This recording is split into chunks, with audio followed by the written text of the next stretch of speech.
Hello class, welcome to another flipped class lesson. As you can see, this is lesson 1.2, integers and the number line. California Standards NS 1.1 and NS 2.5.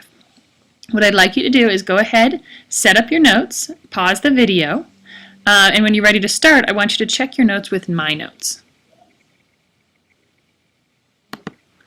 Okay, so your notes should look like mine at the top. Again, name, period, date is in the top right corner. The title, Notes 1.2, is across the top. Remember, you need that column on the side for questions. And you can make your section for vocabulary next. And I'll go ahead and take it back to Smart Notebook so you can look at the vocabulary words. The vocab that we have for today is all review vocabulary, but I want to make sure that you remember it from last year. We have integers, numbers consisting of the negative integers, 0, and the positive integers. No decimals or fractions. So it's all numbers, all whole numbers, and their opposites. 0, 1, 2, 3, negative 1, 2, 3. Just remember they can't have any decimals or fractions in them. A negative integer is an integer less than 0. It's going to have a negative sign in front of it. And a positive integer is an integer greater than 0. It's the natural numbers. We think of those as our kindergarten numbers, nice, basic, easy numbers. The next vocab word we have is absolute value, the distance between a number and 0 on a number line. Remember, it is always positive. Whenever you're looking at a distance, the answer must be positive. And we'll take a look at that in just a few. Another is opposites, two numbers that are the same distance from 0 on a number line but are opposite sides of 0. For example, 5 and negative 5. Again, I want you to look at your notes and make sure you have all the vocabulary copied down correctly. Any little hints that you want to put on there to remind yourself are perfectly fine. If you need to pause the video, make sure you do so because you need that vocab on there. We now have our first teacher example. Remember, that means pencils down. You are simply following along. You are not writing anything down. Ordering integers using a number line. The table shows the low temps for 5 days. Which day had the lowest temperature? Now, in this situation, you could simply look and be able to tell. However, the instructions say order integers using a number line, which means we must use a number line. So if we take a look here, we have our number line. Remember that negative integers lie to the left of 0 and positives lie to the right. And then we can go ahead and plot our points on the number line. Okay, now you can take a look now and see that I've marked those spots for each of those numbers on the number line. Normally I would need to include the numbers themselves. Unfortunately, I don't quite have enough space for that there. But it's easy to see that the numbers to the left are the smallest numbers and the numbers to the right are the largest. So the lowest number is negative 8. Now remember, one thing you want to be careful of is you need to go back and look at what the question's asking. It's not asking what was the lowest temperature, it's asking which day, which of course we know is Thursday. So Thursday had the lowest temperature of negative 8 degrees Celsius. Now we have time for a student practice, so go ahead and write down example 1. Order the integers from least to the greatest on the number line. Notice I set up the number line for you. You need to do the same and then go ahead and plot those numbers. Pause the video while you're working. When you're ready to begin, press play. Welcome back. I'm going to go ahead and reveal those numbers. Hopefully you got all of them in order. If you take a look here, we have negative 10 is the smallest number, negative 5, negative 2, and then 7 and 9. Common mistakes students make is they put these numbers here, these negative numbers, in the wrong order. Negative 2 they have over here, negative 10 over here. Remember, they're working their way out from 0, so you want to be careful there.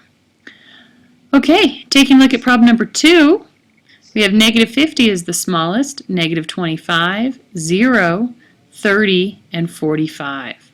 So those are all your numbers there. Next teacher example has to do with absolute value.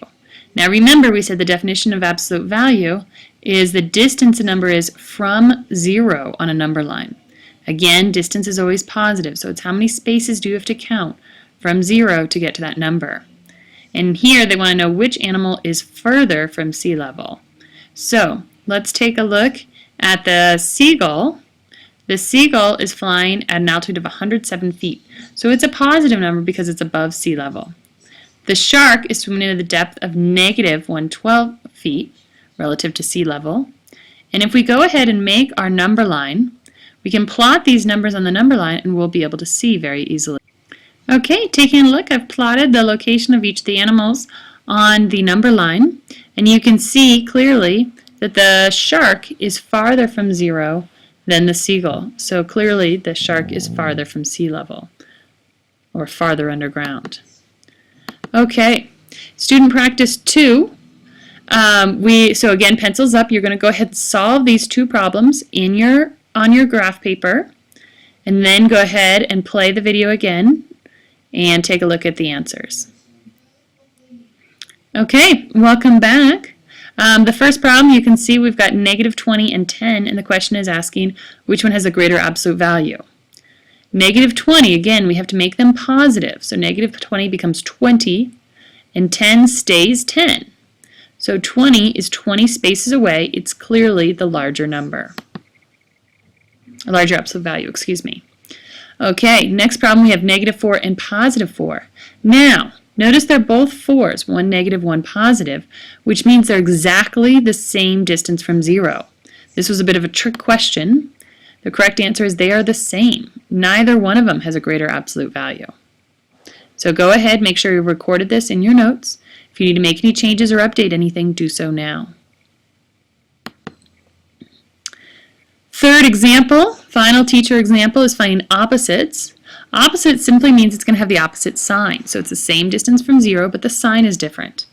So on problem A, the opposite of 9 is simply -9.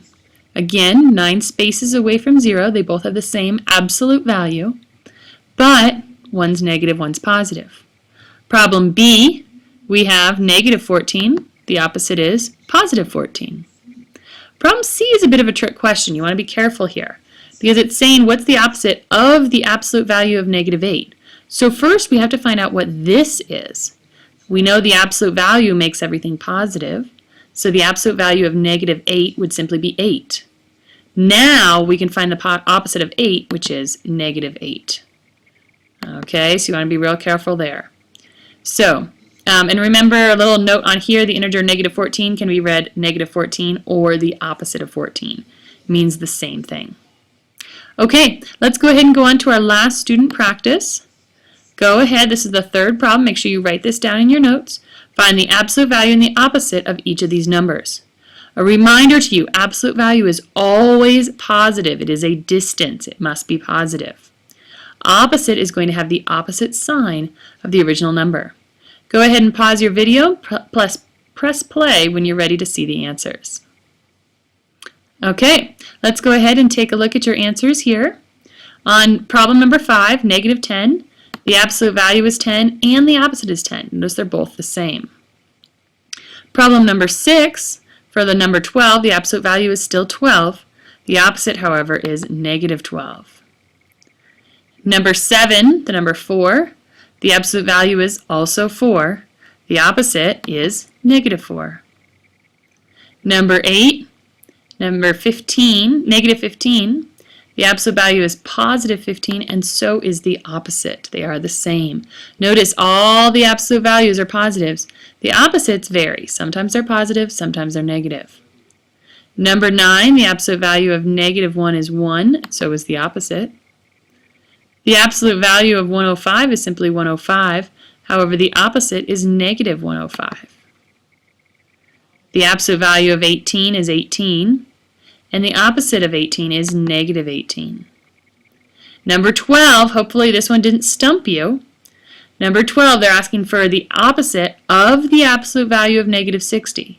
So first we need to find that absolute value, which we know is always positive. Then we need to find first the absolute value, which stays positive. The opposite now will become negative. Okay, go ahead and make sure you have the correct answers written down. If you have any problems, you want to make sure you fix those. And go ahead and get started on the quiz.